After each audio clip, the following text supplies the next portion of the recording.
We have him back. He is State Senator Anthony Bucco, Republican leader in the Senate, a new grandfather. And also, one more thing, Senator Bucco was recently named Legislator of the Year by the New Jersey Conference of Mayors. Senator, congratulations on more than one count. Thanks for joining us. Thank you. Obviously, the grandfather part is top of the list. Yeah, no disrespect to the Conference of Mayors, but, hey, Senator, let me ask you this. New governor in 2026 in January, Jack Ciattarelli, Republican, you're supporting the Democrat Congresswoman Mikey Sherrill. Top couple issues that you believe the new governor will face, whoever is elected. And I'll remind folks, we're doing in-depth public policy issues that matter to you, conversations with both the Congresswoman and former state legislator Jack Ciattarelli. Go ahead, Tony. Well, I think, look, first and foremost, affordability here in New Jersey has got to be addressed. And the next governor is going to have a tough time at that. This budget that's coming up that we're going to vote on by the end of the month is 58. We're taping in late June, everyone, folks. New Jersey's budget has to be constitutionally in place by the last day of June. I'm sorry, Senator. Go ahead. Correct. This budget that we're going to adopt sometime between now and the end of June is $58 billion, give or take.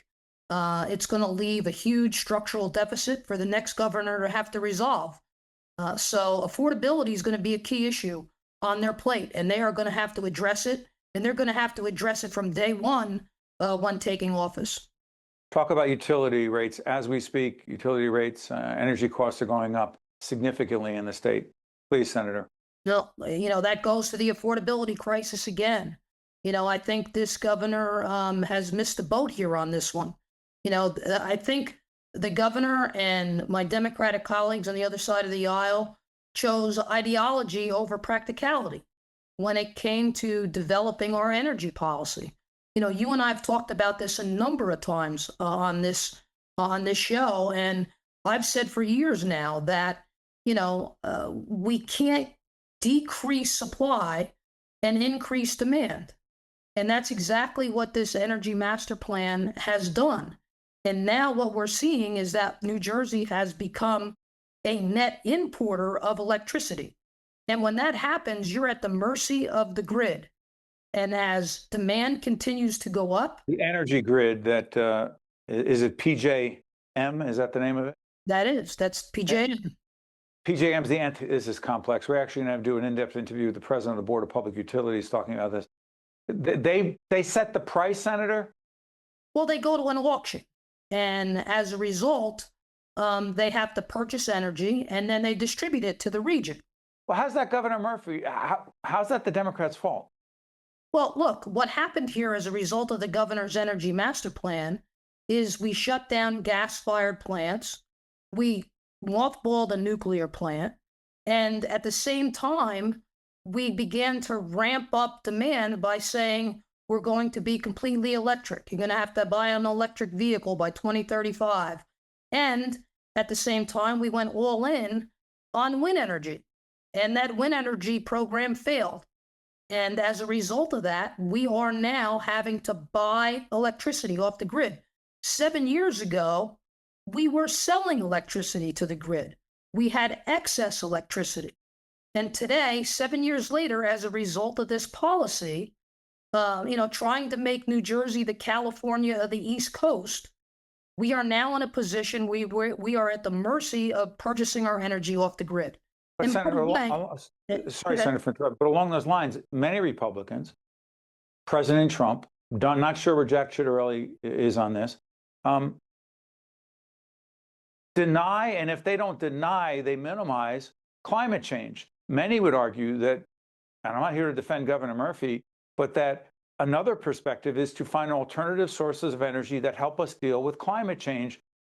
Where does that fit into the agenda for the next governor, Senator? Yeah, I want to make something clear. Please. Republicans are not denying climate change. Some do, Senator, respectfully. Some may do, but for the most majority, I can tell you. We do not. For my caucus, I can tell you that folks recognize that we have an issue. And the problem, though, becomes when you go all in on this renewable too fast, you can't meet the supply, you can't meet the demand that's out there. And they can't put the renewable energy into the grid because it's not reliable. Like if you have a week like we just had where the sun's not out, what does the producers of the As we're taping, it's been raining a lot, but go ahead, Senator. electricity- Hopefully when this airs, it'll be a nice sunny day, but go ahead. Let's hope so. But what happens is when you have a week like we just went through where the sun is not shining, the electricity is not being produced under these renewable scenarios at the rate that it should be. So you can't say, hey, put this energy into the grid, because if they can't meet the demand, then what happens? You have a brownout. That's what's happening in California. Same thing has the potential to happen here if we don't ramp up our supply. Now, I would say that you need a gradual approach to this renewable energy. But while you're ramping that up and you're putting that online, you still have to have the backup of gas-powered, nuclear-powered, and other energy sources to meet the demand. If you don't, you'll have a supply problem. Senator, okay, listen, you talked about California. I'm going to try to make this connection. As we do this program in late June, LA, we know what happened there, particularly as it relates to protests in the streets. President Trump sends in National Guard, then the U.S. military, Marines. The president said that could happen in other places across the nation, particularly when it comes to so-called sanctuary states, which I'm not sure is an official title, but Jack Ciattarelli, Republican candidate for governor, I'll get to my question, calls it a sanctuary state, says he's going to stop it day one. What is your view of the appropriate role, Senator, of the federal government vis-a-vis deporting people who are here in an undocumented capacity, and the role of the state? Because right now, it's this, Senator. Well, I can tell you what we have to do.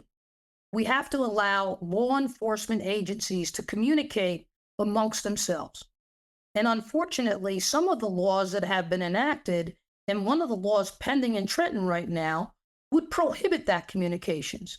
And that's wrong. It would also prohibit the deportation of someone who is here illegally, who has committed a crime. That's wrong. Doesn't it depend upon the crime, Senator? Listen, I think that if you're here illegally and you commit a crime, you need to be deported. It's as simple as that.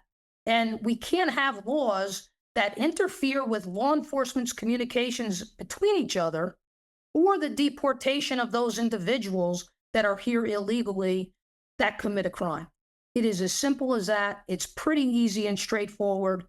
And look, I think that that's the approach that needs to be taken. But Senator, don't tactics matter? Don't law enforcement tactics matter in terms of how they find people, where they find people, how they remove people, separating mothers and fathers from children who are now wards of the state, if you will? I mean, doesn't it matter how it's not? Because no one's going to disagree with anything you just said, Senator. But how does matter. Please, Senator Bucco.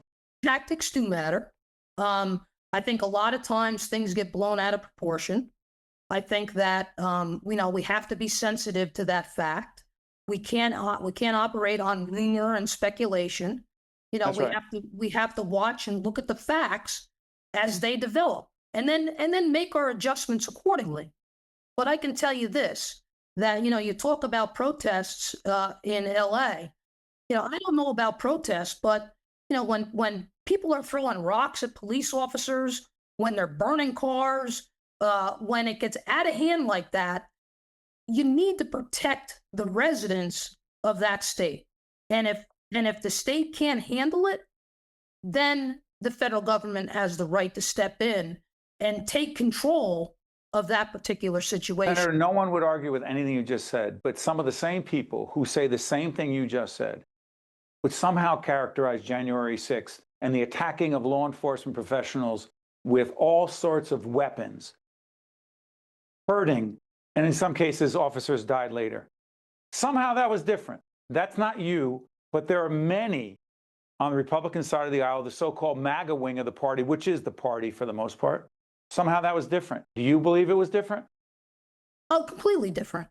Completely different. No, meaning you've criticized those who did what they did to the Capitol on January 6th.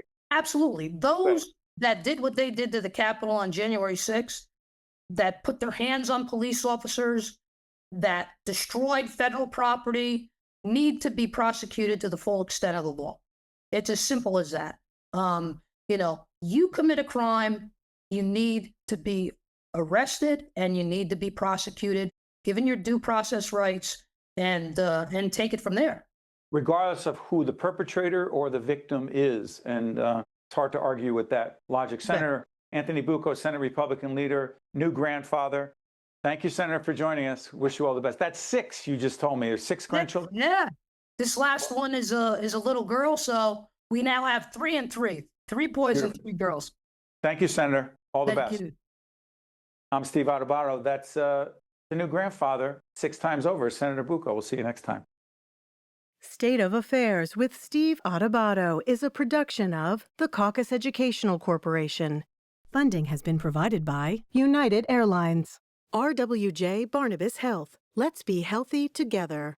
The New Jersey Education Association, the Turrell Fund, a foundation serving children, Kane University, New Jersey Sharing Network, Eastern Atlantic States Regional Council of Carpenters, New Brunswick Development Corporation, and by IBEW Local 102. Promotional support provided by NJ.com and by NJ Biz. Whatever your cancer journey, there's one place in New Jersey where our discoveries become your care. You'll have access to advanced treatments, including clinical trials, thanks to our renowned scientists and multidisciplinary teams at New Jersey's only NCI-designated comprehensive cancer center, the one world-class cancer program that's close to home. RWJ Barnabas Health and Rutgers Cancer Institute. Let's beat cancer together.